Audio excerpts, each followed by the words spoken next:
And joining me now is Einar Tangen, Senior China Policy Analyst based in Beijing. Appreciate your joining us, Mr. Tangen. My first big question. At the SCO, we've seen a joint declaration that condemns terror, that speaks out against double standards in terror, has a collective voice on Pahalgam. And yet, the truth of the matter is, how does India square this up, Mr. Tangen, with the fact that China continues to support Pakistan, which by all accounts has been an epicenter for cross-border terror? Well, it's an excellent point, but here's the issue. What is the SCO about? It's about fighting terrorism, extremism, and separatism. So, but you have to have a mechanism. It can't be just one country saying, oh, I know they did it. You need to prove to at least, not the international community, but at least the rest of the members of the SCO. And until they have a mechanism that people feel comfortable with, that can delve down and see if there was a state-sponsored actor involved, they have to be punished. But it's far more weighty when you have a whole group and when a state actor knows that if they engage in this kind of activity, they're going to be found out. And they're not only going to be found out by their, quote, enemy, which they don't care about, but they will be subject to peer review. Everyone will say, you're a pariah. And it could be the basis of kicking them out of the group. This is really the most effective way of dealing with a multipolar world.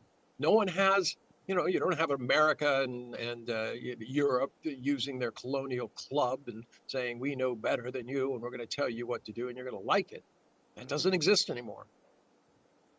But the fact, Mr. Tangen, is historically we've seen, let's stick to the facts. Historically, we've seen over the years, China has given its full support to Pakistan, even when it's been exposed continuously in global fora for promoting cross-border terrorism against India. China has vetoed resolutions in the United Nations to proscribe groups like the jaish-e-mohammad. Even individuals like Masood Azhar have got away because of the Chinese veto. China was seen to have fused its military technology to aid Pakistan during Operation Sindoor. How do you then build any kind of trust mechanism when China doesn't implement what it says in reality? Well, there is no mechanism at the moment. And the mechanism that was put in place, Sindoor, was based on the evidence that was provided to India by India itself. There were calls for an investigation. It was rejected. That's different, though, from your first point. The issue of terrorism, I think, has to be taken very seriously when these people are called out. I think there has to be a consensus. But I think it's far better for India to push for a consensus as a leader amongst the group and say, listen, there cannot be double standards here. Once somebody is called out. Now, why is China doing this?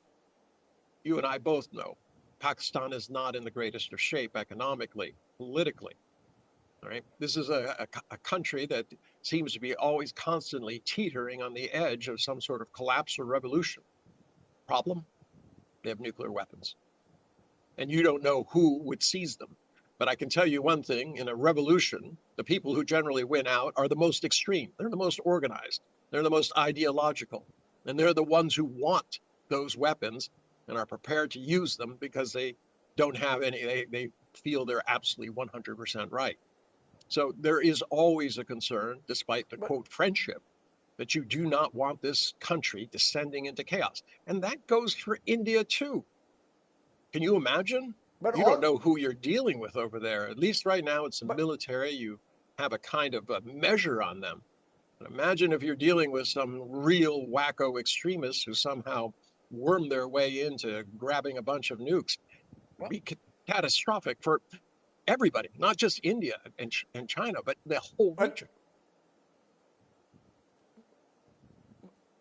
But all the more important, Mr. Tangen, that when it comes to this relationship that Beijing has with Rawalpindi, as I said earlier, China seems to have fused its military technology, providing full aid to Pakistan during Operation Sindoor, aimed at India. How do you then overcome a trust deficit with a country which was fully backing Islamabad only a few months ago. Why should we trust the Chinese at all? Well, the feeling was that India did not abide by the rules by having an independent investigation and was bent on collapsing a country. I mean, what was the end game? Let's say India went in there and, and the military was so weakened and the people are so dissatisfied, you have an uprising. What good will come of that? That's my previous point. Do not push people over a precipice if you don't know what's on the bottom. No, but Mr. Tangen, I think let's be honest. China has a relationship with Pakistan that is seen by India, not just by state, but by civil society here, as inimical to India's core interests.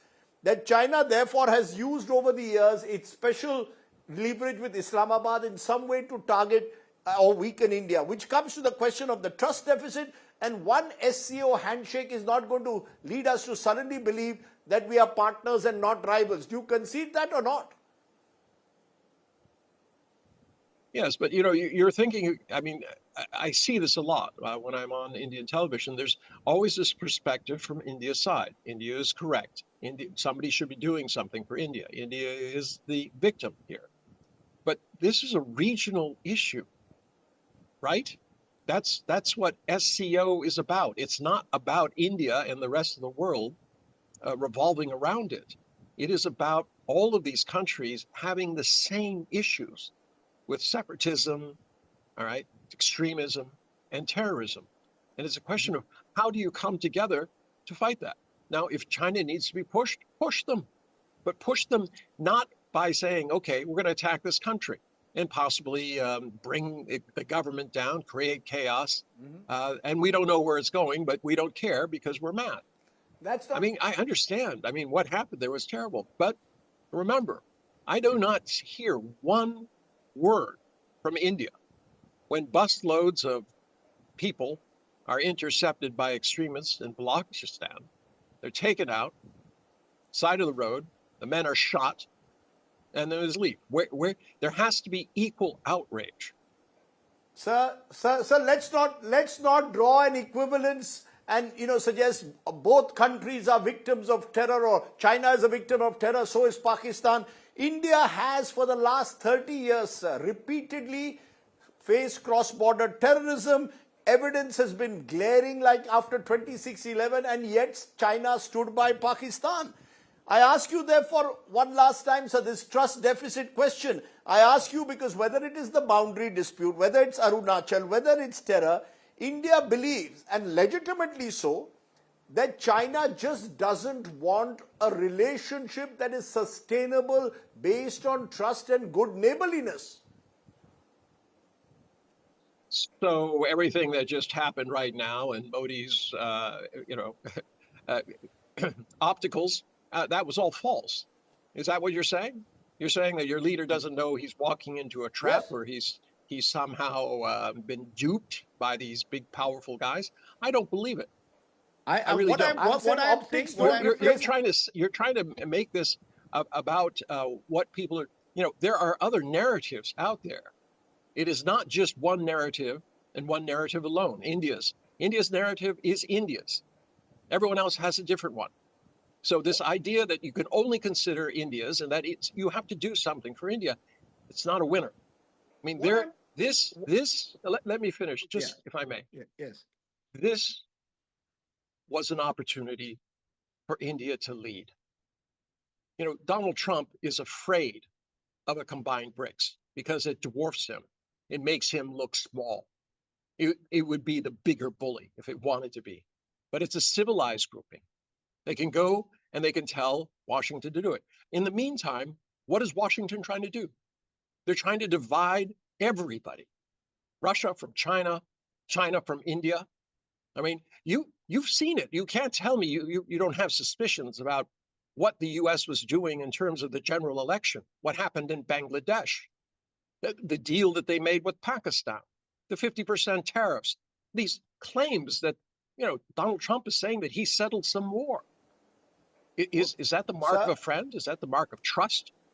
So all the more important, Mr. Tangen, and this brings me to my final question, that whether it's our relationships bilaterally, whether it's at the SCO, whether it's at BRICS, there seems to be a short-termism on all sides because of now the fear of the US and a Trump-led administration playing the role of a big bully that wants its way all the time.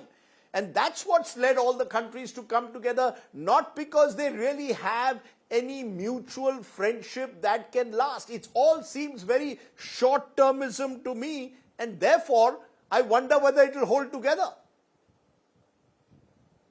And that has been a narrative that's been pushed by who? By the colonial powers that subjugated you.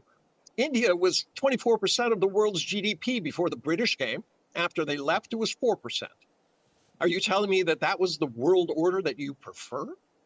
Did they bring you civilization? What did they take? Everything. I mean, this idea that somehow, the old order is dying. And you can choose two things. You can stick your head in the sand and say, I don't care. I'm going to do what's good for me. But that's a nihilistic approach. I mean, yes, you can say, oh, nations don't have friends or allies or enemies. They just have interests. Well, it sounds really good, pragmatic, but that comes right out of the playbook of Washington and the colonials. Just what's good for them at that moment. If you want a better world and you're not prepared to invest in it, it's not going to happen.